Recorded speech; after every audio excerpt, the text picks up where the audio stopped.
Joining me this Sunday on The Sofa with Esther is Bluey from Incognito, who will be talking about what he's been doing with his career to date and also his performance at Rochester Castle on the 6th of July, along with Nile Rodgers and Chic.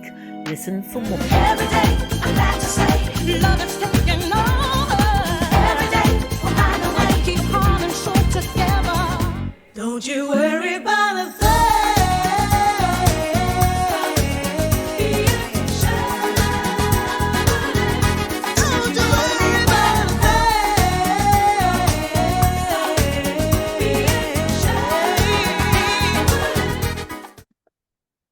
Okay, well, ladies and gentlemen, good morning, good evening, good afternoon, wherever you are across the globe. Welcome to On the Sofa with Esther. Well, with me today, I have Bluey from Incognito. I always remember I interviewed this gentleman many, many years ago, and that particular interview stuck in my mind because it was rich, it was deep, it was, off the chain. And so it's a real pleasure to have you back on my platform. Thank you for having me on your sofa. Thank you. Well, Bluey, I'd like to ask my guests, who is Bluey in a nutshell, in a peanut shell, or a crab shell? Under no shell at the moment. Completely free of shells. Shell free. Brilliant, excellent. Which means you're obviously you are you're this eclectic, creative. You're always creating. And I listened to an interview that you did recently, and you were asked, "Do you sleep?" And I'm sure you get that a lot of times because your creativity is so expansive and so full on. It's partly my creativity. It's also partly my my makeup in life that I've never been able to sleep for long hours. Wow. And as I've got older, I thought, oh, this is going to happen now. I'm getting older and I'm in my 60s. I'm in my mid 60s, and it's going to be really good to be able to get sleep. Still hasn't kicked in yet. Wow. 5 hours. 5 hours a night. Max, yeah. Max. But then I guess you're being nurtured, your soul is being nurtured by what you do. So that's probably what energizes you. Yeah, I'd settle for the over active imagination that I have. I'd settle for it because it's what makes me tick. It's what feeds my music. The fact that I'm kind of always thinking about it, and I think I'd miss it if it went. At some point, I know it's going to go, so I'm trying to make the most of it. Absolutely. So, Bluey, I mean, you've you are going to be performing at Rochester Castle on July the 6th with Nile Rodgers and Chic, and that is going to be absolutely incredible. In terms of what the audience can expect from Incognito, because you're all constantly evolving, even involving your presentations and your shows, what can the audience expect? Well, they can expect the unexpected because I never know I don't even know who the line. I think I have an idea of the bulk of the band, but I think it's changing so much. And between this week and next week, when we're in the US, it's going to change really drastically. Then I'll get back and it's going to be yet another lineup for Rochester. So it's an ever-changing lineup, but I think people know that. And I think that's the attraction of us. Part of it is that there's an excitement. Oh, they've got new singer. Oh, they've got new brass player. They've got, these changes.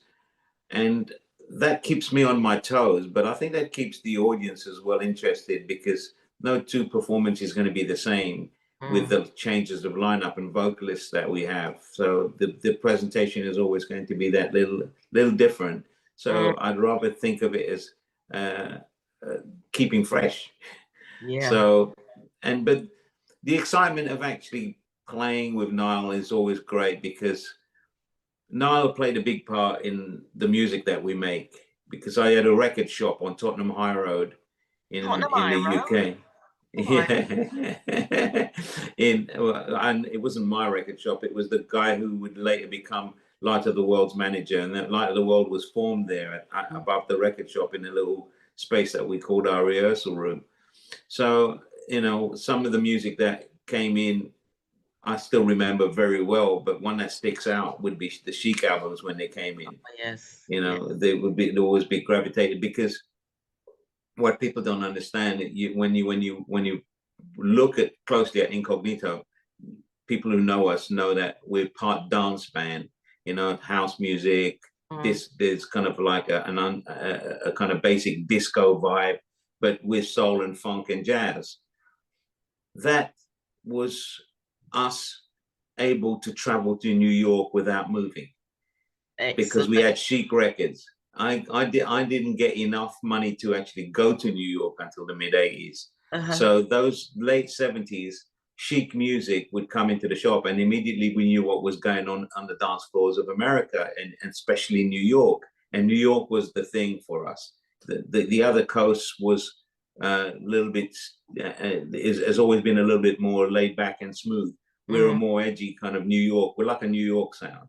And so therefore us gravitating towards people that would work later, like Louis Vega, New York bass, there's a strong connection with New York. There always has been. And Chic started that. Wow. So playing with him, I'm looking forward to it. And also there's the fact that we're playing in a castle. Absolutely. Now, that's one of the beauty of Europe and UK, is that we get to play these fascinating buildings, the grounds. I mean, if you think about it, even the green room will be more than a green room. It's going to be in a castle. Yeah, I'm going to be there. I'm looking forward to that as well. I might wear my gown for that, because I think it sets the ambience for what you are both, or all the artists that we can bring into to the table. And Louis, how do you feel? Just stepping back a bit, how do you feel the music industry has changed since you started, and the impact or the influence it's had on the music that you produce? It's a different marketplace, but it always has been. If I look at what my parents used to listen to and what I listen to, then what my kids would listen to. The thing is, as we've grown, as time has passed, kids and parents seem to be closer in their listening. Whereby my mum's music didn't really influence my music. My music, that I listened to in the 70s and 80s, influences my son. So he's a record producer working out of Brazil. Go figure. It's like, and he's producing one of the bands that I actually brought home to study, Azimuth. He's actually producing Azimuth. So the journey, as it changes all the time, that's to be expected. But technology, digital platforms, being the internet, you can't get away from the fact that it's different to where we started. It's like we were just looking forward to the vinyl. But what's strange enough is now it's come full circle. Everybody's looking forward to the vinyl. I've just finished recording a new Incognito album yesterday, and the most asked question by everybody is, "Are you making vinyls?" But that is to be expected in London. That's a London thing. And can you share a little bit more about that album, Bluey, or is it top secret at the moment? Yeah, I think that the lineup in Rochester Castle will be Natalie Duncan, Cherry V, and Tony Momrell on vocals. That is the lineup that will be on the new album. So you'll get a flavor, you'll get a sense of it. But the new album is definitely a totally fresh new journey, and I'm loving it.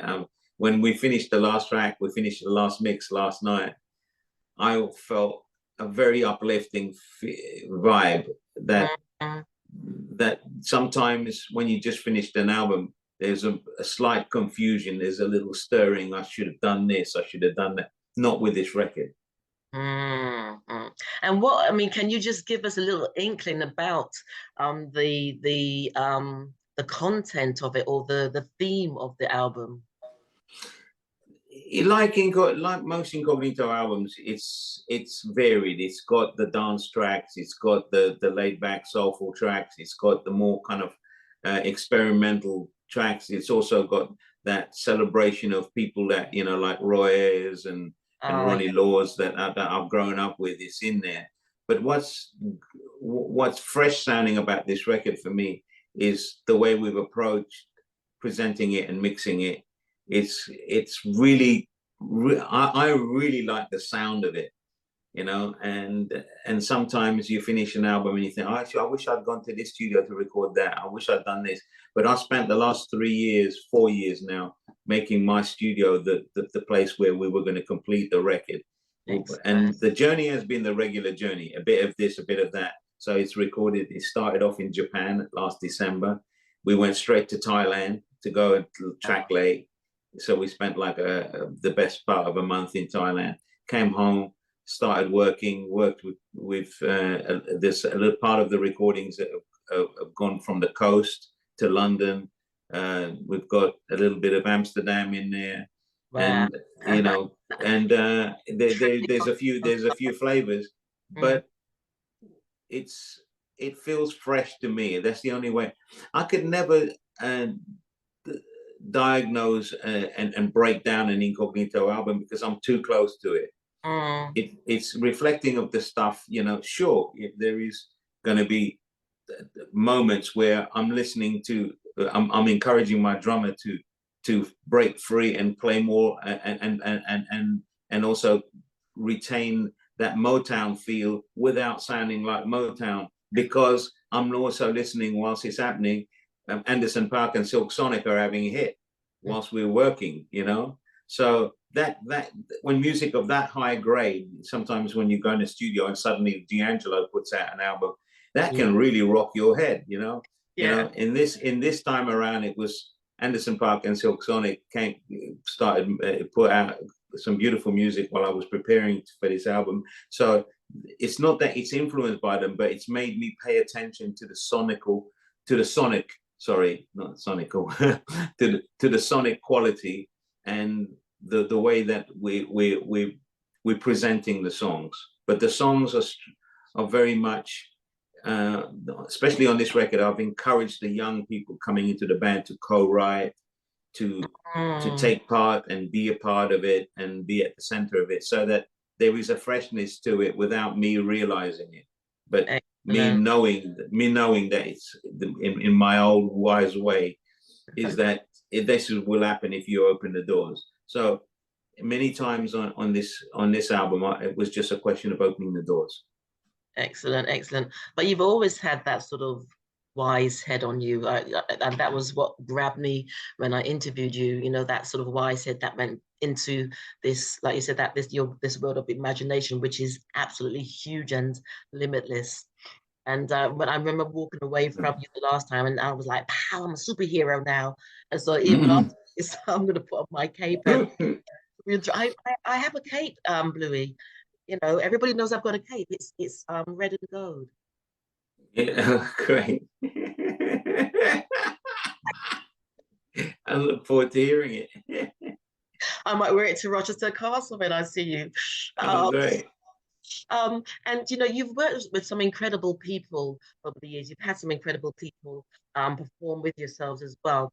Is there someone, Bluey, that you would still like to work with? And if so, who would that be? Because you've got a long life. Especially in these past few years, I think I expected it, but I never realized it until the age comes and hits you. At 66, I'm losing friends. You know, every week I'm writing a tribute, more and more so. It used to be I used to write one every few months, every 6 months. Now I'm writing 2 or 3 a week. Oh, wow. You know, it's like this week we lost Tina Turner, you know, and when you lose somebody who is, I mean, we use the word legend, but the legends are leaving us. And, you know, if you're going to use the word legend, you know, Tina Turner is one person you've got to use it for, you know, because she deserves it. And not just musically, but in the way that she's carried herself, in the way that she's inspired, in the way that she's overcome, but also always had that balance of music and dance. Yeah. Grooves, the physicality of a presence, you know, of a presentation on stage. She's just done it at the highest level all the way, you know, and done it for longer than most, you know. 83, that's a good innings, you know. And and also she's one of the people that I've noticed. I do gravitate to people who have the international sense. People like Shaka Khan and of course Tina. They lived in Europe.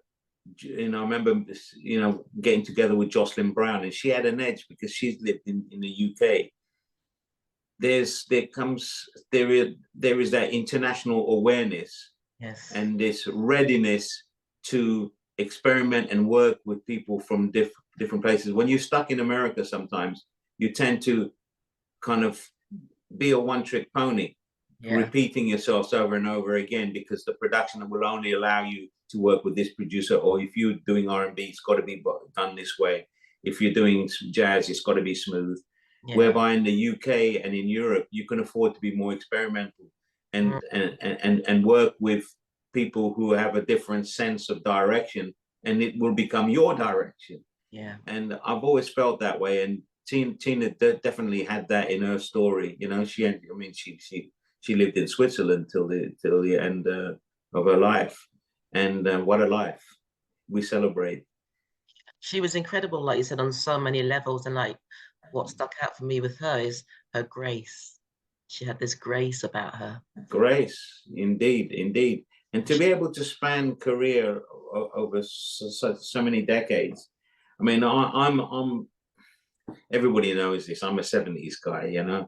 It's like, so for me, things like Game of Love, Bold Soul Sister, Funkier Than the Mosquitoes, Twitter, her version of A Whole Lot of Love, which, you know, we were constantly reminded of over here because of Top of the Pops, you know.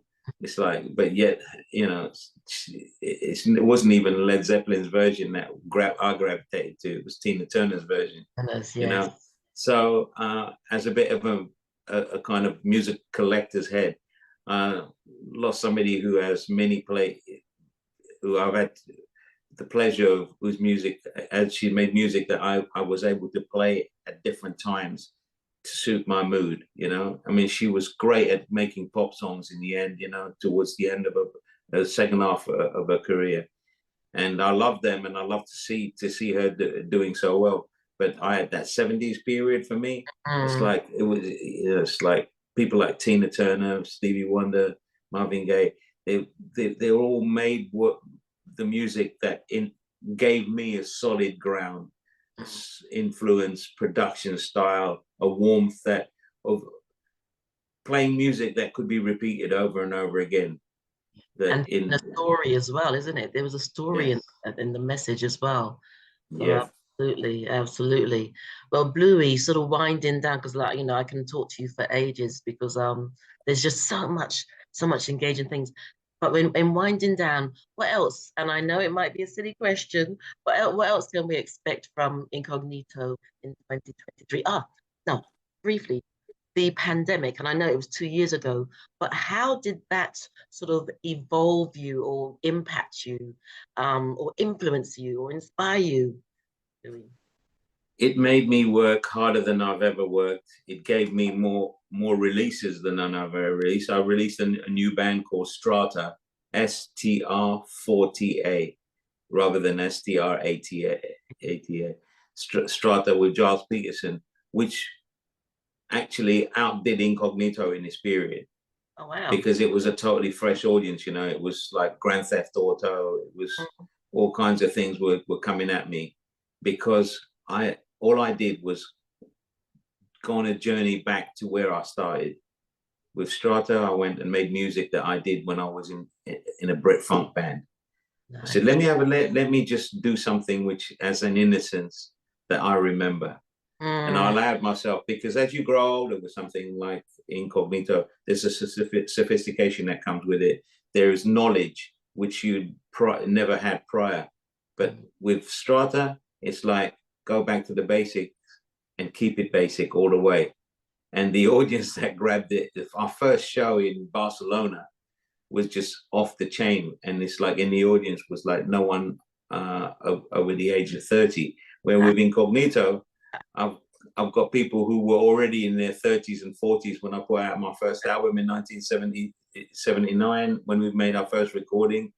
80 and 81. Those were the initial stuff that when Incognito first released.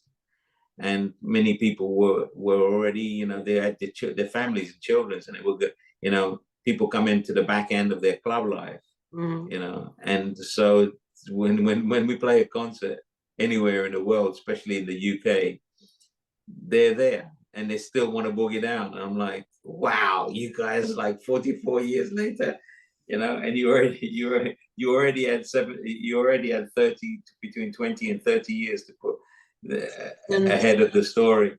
So it's always amazing. Like, that's why I like playing Ronnie Scott's. I just feel like, this is especially for me, because this is my people, my town, and everybody, and they bring their children. So I get this totally new audience, because their children and their grandchildren now come to see us at Ronnie Scott's with mum and dad, or mum and granddad and grandma. It's a story that I could have only dreamt about and wished for when I started playing music at the age of 5, and when I became a professional as a teenager.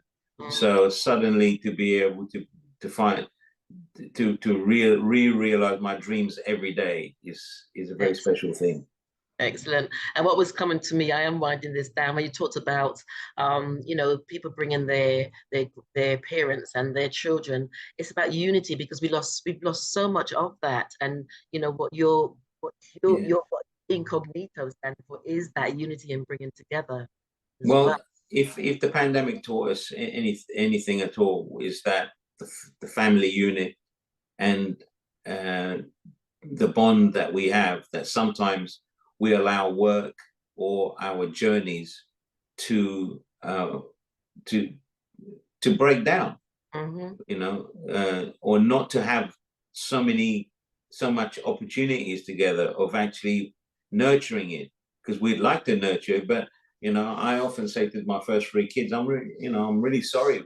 I'm glad for my music career, but I'm really sorry that you missed out on me, because I couldn't give you so much of me. And my last one, the 25, just about to be 26-year-old, she had the best of me, because I got into a place of understanding that I had to make time, that I had to, or I was going to miss out again.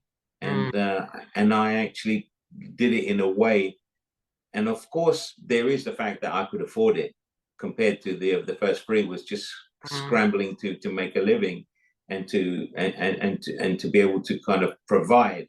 But if my the modicum of success that I've had, and the small degree of fame that I've grown has allowed me to do, is to be the best of what I could be as a father to my youngest one.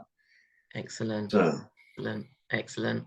Well, Bluey, as always, we've covered a lot, and it's always been very inspiring, and I'm looking forward to seeing you on the 6th. I will be there.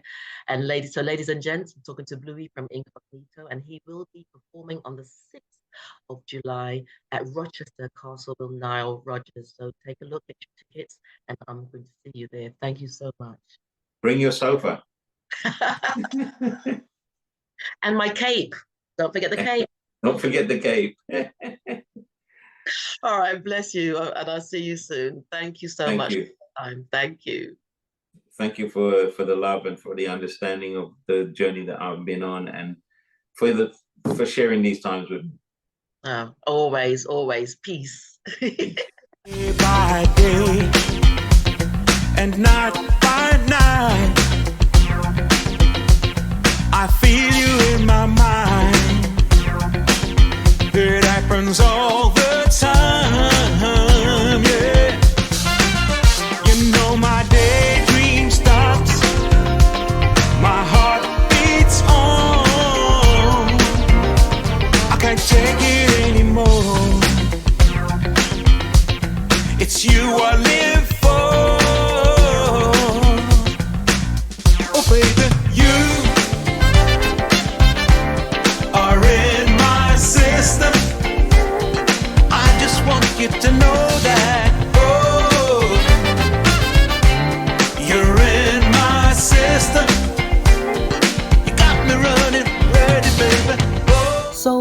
Love Wonderful, the multi-award-winning act who recreates the magic and soul of Motown and who are also the UK's official #1 tribute to the legendary group The Drifters, are available for bookings now. Take a chance, 'cause I believe in true romance.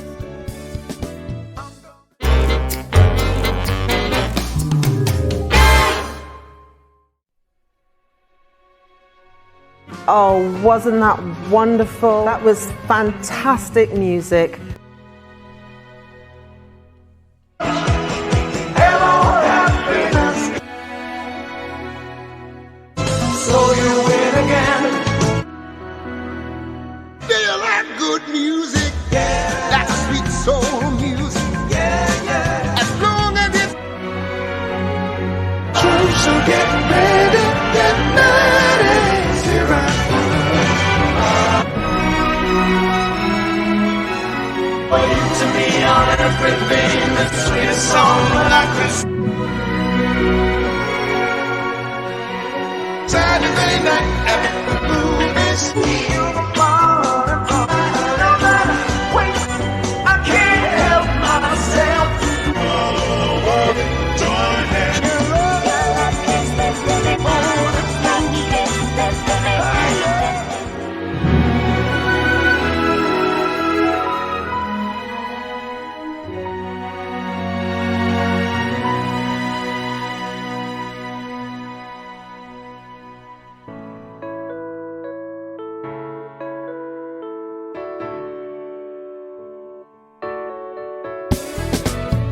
If love with Lester, take a chance, 'cause I believe in true romance. I'm coming back for the last time. Vessel number 9, nostalgic 80s funk soul brand, housing the finest videos, stories and interviews from key movers and shakers in this defining era of audio magnitude, including funk soul DJ-led events, showcasing precision playlists and much more.